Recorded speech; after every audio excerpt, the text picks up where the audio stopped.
In 2009, online gaming developer Zynga launched Farmville, an Adobe Flash gaming app on Facebook.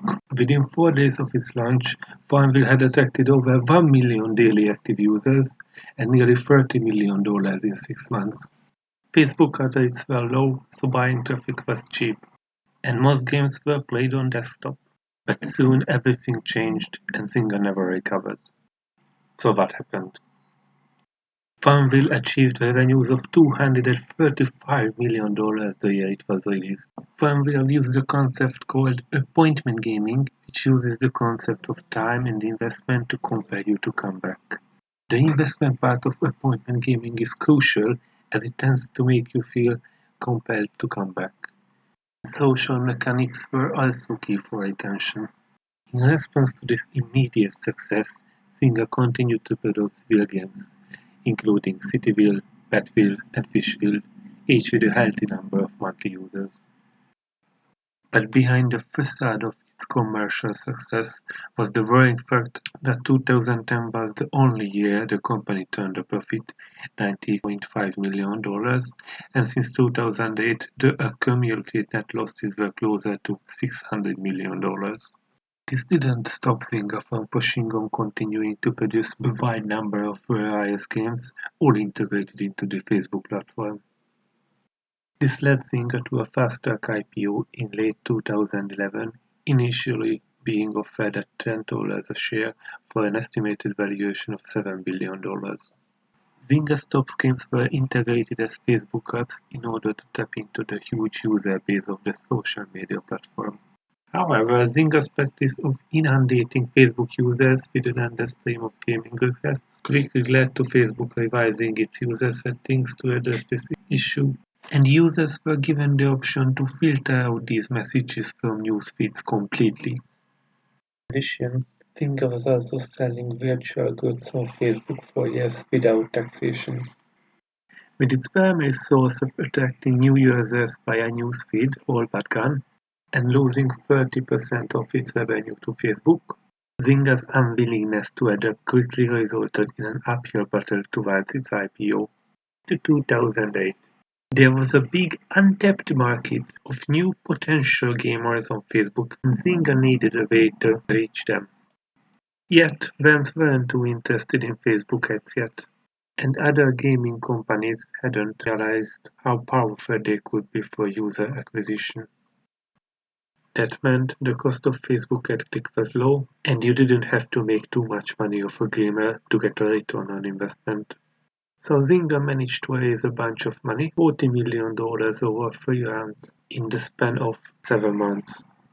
It bought huge volumes of ads, so many that it accounted for a big percentage of Facebook's revenue at the time, as much as 10%. Eventually, direct advertisers, brands, and other game companies started pouring money into Facebook ads, and rates increased.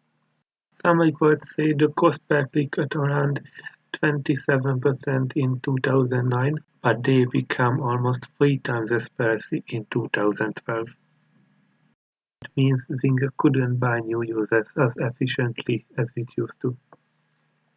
That forced it to rely on organic viral growth, but unfortunately it wasn't as easy as it used to be because of the Facebook changes I mentioned. As Zynga approached its IPO, the battle with Facebook left the company in a weak position and in a dire need of a solid base of consistent revenue. With its recent profit under its belt, Zynga quickly acquired 11 online gaming companies. Unfortunately, after the IPO, which raised a healthy $1 billion, the spending never stopped. Rather than financing market research or development projects, Zynga's perpetual spending was directed at throwing incredible expensive parties and lavish events filled with one-seat castles, food trucks, and free alcohol. A human-sized statue of the Zynga's dog was repainted for something like $20,000 because apparently the CEO didn't like the color. One of the lesser-known games, Party Place, went through a 15-month production cycle and a commercial run of the same time before being shut down due to lack of funds. When Zynga's rainy day fund ran dry, it hit the company hard. 11 games, including Party Place, were axed in order to cut costs, along with 30% of its employees. With the success of Farmville came the obsession with daily average users and monthly average users. At Farmville's peak, it was sporting nearly 80 million monthly average users,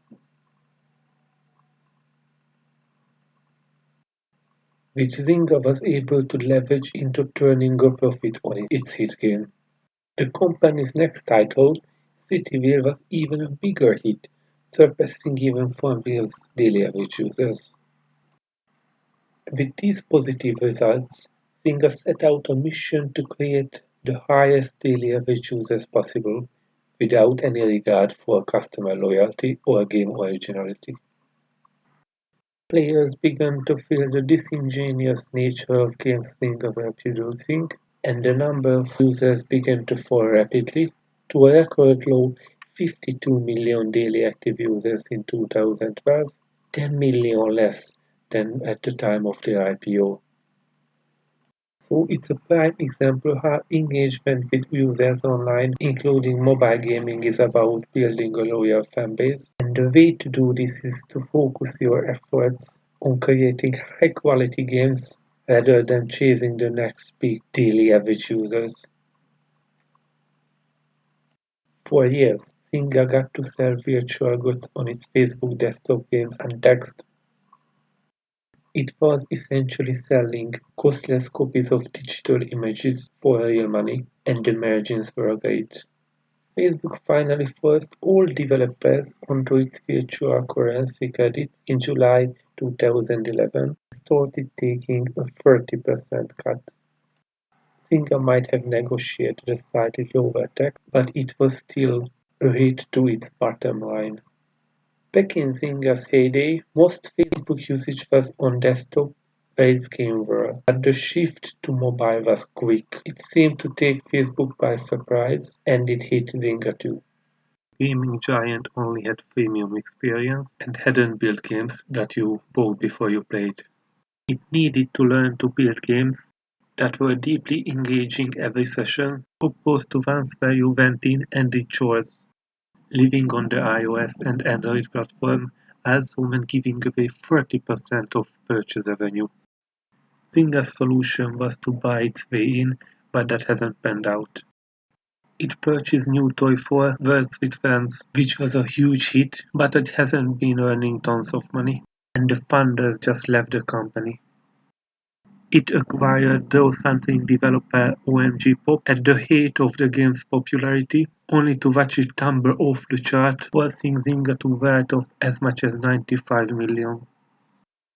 Financial factors surely played a role in the fall as well. Stock clawbacks, Zynga's founder and CEO Mark Pincus selling shares, Zynga's IPO and timing, and Facebook's troubles public debut, for example.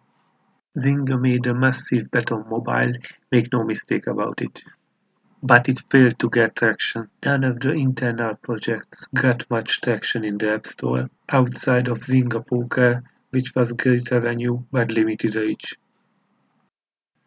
Words with Friends managed to reach a cultural tipping point and was the biggest thing going for a while, but it never made very good money for its size. Draw Something was similar to Words, but flamed out quickly. Zynga went from 1 to 3,000 employees within just a few years. Growing this big this fast is hard and makes it extremely hard to sustain cohesion.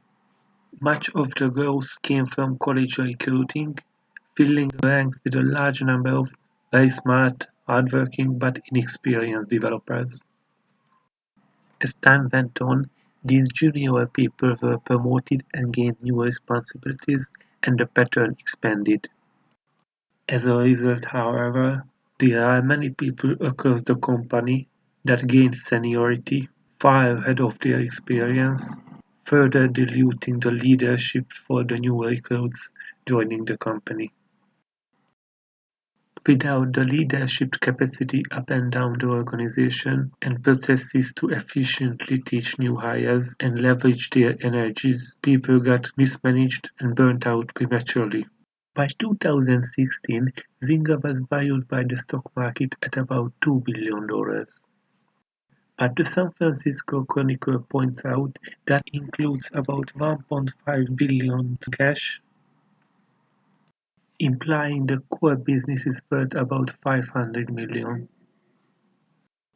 That's actually less than the $540 million value of its 668,000 square foot San Francisco building, which it was bought for just $228 million in 2012. But in 2019, Zynga is once again became one of the fastest growing game developers. The studio saw its revenue jump to $306 million during the second quarter of its fiscal 2020. That's up 41% year-over-year. While the studio was known for social network games like Farmville on Facebook, it has spent the last half-decade attempting to shift to mobile. That transition is now over. Zynga now generates 95% of its revenue from mobile. The studio already has multiple releases like Zynga Poker and Words with Friends, but it believes it needs more. That's why it recently launched Farmville 3. Additionally, the studio is working with more big intellectual properties. It launched Game of Thrones slots, and it also has games based on Star Wars and Harry Potter in the works. Zynga is also on lookout for new acquisitions. This company recently sold its headquarters in the hot San Francisco real estate market. That should give it some cash to move forward with bringing in any new studios or IP. If you like the video, give it a like and subscribe, and hit the notification bell so YouTube notifies you when I upload a new video. Thanks.